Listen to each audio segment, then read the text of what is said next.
আসসালামু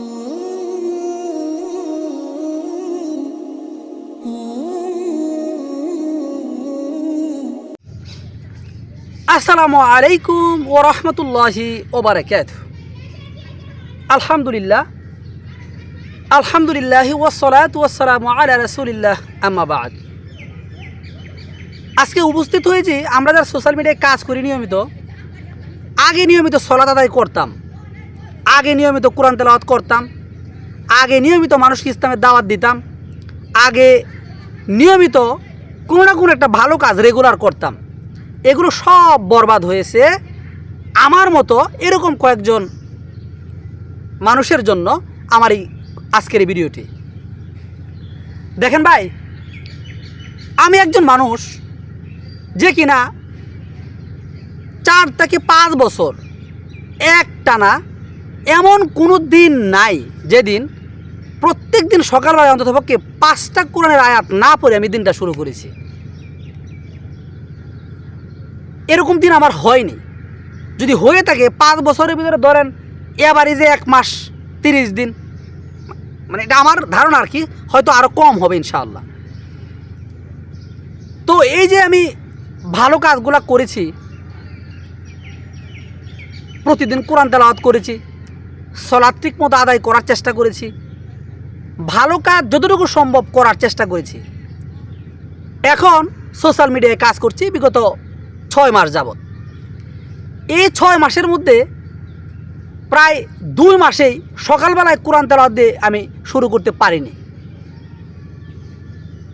এটা কিন্তু আমি আমার কথা বলতেছি, আপনাদের মধ্যে যারা আল্লাহর বড় ওলি আছেন সেটা তো লোকা ব্যতিক্রম ধর্মী কথা, আমি আমার কথা বলতেছি।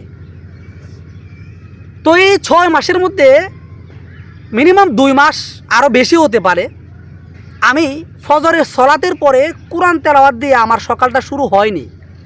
কারণ কি, পোস্ট করতে হবে, অন্যের একটা ভিডিও দেখতে হবে, অন্যের ভিডিও থেকে লাইক কমেন্টস করতে হবে, হ্যাঁ, অন্যের আইডিতে সময় দিতে হবে, নোটিফিকেশানে কি কি আসলে এগুলো চেক দিতে হবে। এগুলো দেখতে দেখতে আমার সময় উদাও, মানে আমি পাই নাই, সুযোগ পাই নাই। এখন এটা আপনার ক্ষেত্রে হয় কিনা আমি তো জানি না, বা আপনার ক্ষেত্রে এরকম হয়েছে কিনা জানি না। আসলে দুঃখের কথাগুলো এই জন্যই বললাম যে আমরা কিন্তু অনেকেই আছি নিজের প্রতি কোনো খেয়াল করছি না। এই সোশ্যাল মিডিয়া আমরা মজে গেছি বলতে কি, মানে ওটার মধ্যে কিছু লোভ লালসার ছোঁয়া আমরা দেখছি, দেখে এটার মধ্যে ডুবে গেছি একদম। এটার মধ্যে শুধু ডুবে গিয়ে আমরা যে আমাদের ভালো কাজগুলোকে অনেক দূরে সরিয়ে দিয়েছি, শুধু কিন্তু তাই না, এটার মধ্যে ডুবে গিয়ে আমরা বিভিন্ন ধরনের পাপ কাজ, অশ্লীলতা, বেহায়াপনার মধ্যে আমরা জড়িয়ে পড়েছি। ধরুন একটা ভাই, সে আগে নিয়মিত সালাত না পড়লেও শুক্রবার জুমার দিন সবার আগে গোসল করে মসজিদে চলে যেত। কিন্তু সে যখন এই ফেসবুকে কাজ করা শুরু করে দিয়েছে, তখন সে ফেসবুকে পোস্ট করা লাগবে, ফেসবুকে সময় দেওয়া লাগবে, এজন্য সে সকাল সকাল আর গোসল করে না, মসজিদে ওই আগের মতো আর তাড়াতাড়ি যায় না, ঠিক শেষ মুহূর্তে যায়, যেটা আমার ক্ষেত্রে মাঝে মাঝে হয়। ধরেন শেষ মুহূর্তে গেল সে মসজিদে যায়। সালাত আমরা কার জন্য আদায় করি? আল্লাহ সুবহানাহু ওয়া তাআলার জন্য। তো সালাত যখন আদায় করি, সালাতের মূল বিষয় কি? খুশু, অর্থাৎ বিনয়ী হওয়া।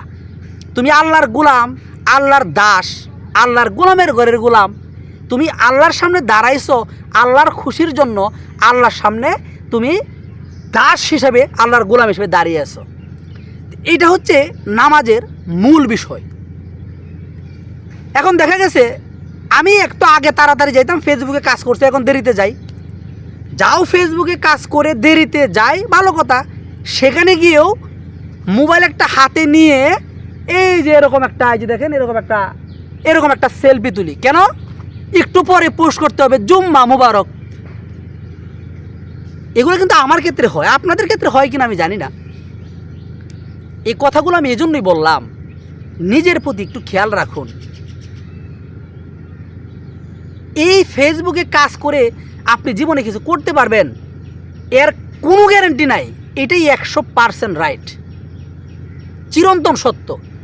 কারণ কিছুদিন আগে আমি একটা ভিডিওতে বলেছিলাম না, আপনি যেহেতু সফল সফল সফল সফল করতেছেন, আল্লাহ কোনটাকে সফল বলছে এটা আগে ফোকাস করেন না। আল্লাহ তো তার কুরআনুল কারিমে সূরা মুমিনুনের মধ্যে তো বলেছেন, কদ আফলাহাল মুমিনুন আল্লাযীনা হুম ফি সলাতিহিম খাশিউন। অবশ্যই মুমিনগণ সফল হয়েছে যারা তাদের সলাতে বিনয়ী। এই কথাগুলো আমি এই জন্যই বললাম, আমি আমার পরিবর্তন লক্ষ্য করছি, আমি আমার পরিবর্তনগুলো খেয়াল করছি, আমার পরিবর্তনগুলো আমি রিয়েলাইজ করতে পেরেছি, এজন্য বললাম। এখন আপনার মধ্যে যদি এগুলো থাকে, দ্যাটস ইট, এটা তো আমার কিছু করার নাই, আমি কিন্তু আমার কথা বলেছি। তো আসলে আমাদের প্রত্যেকেরই উচিত, সর্বোপরি যেটা বলতে চাই, আমাদের প্রত্যেকেরই উচিত, এই সোশ্যাল মিডিয়ায় কাজ করছি ভালো কথা, আমরা হারাম কোনো কাজের সাথে সম্পৃক্ত না হই, এরকম কোনো ভিডিও আপলোড না করি যে ভিডিও দেখলে মানুষ পাপ কাজে উদ্বুদ্ধ হবে।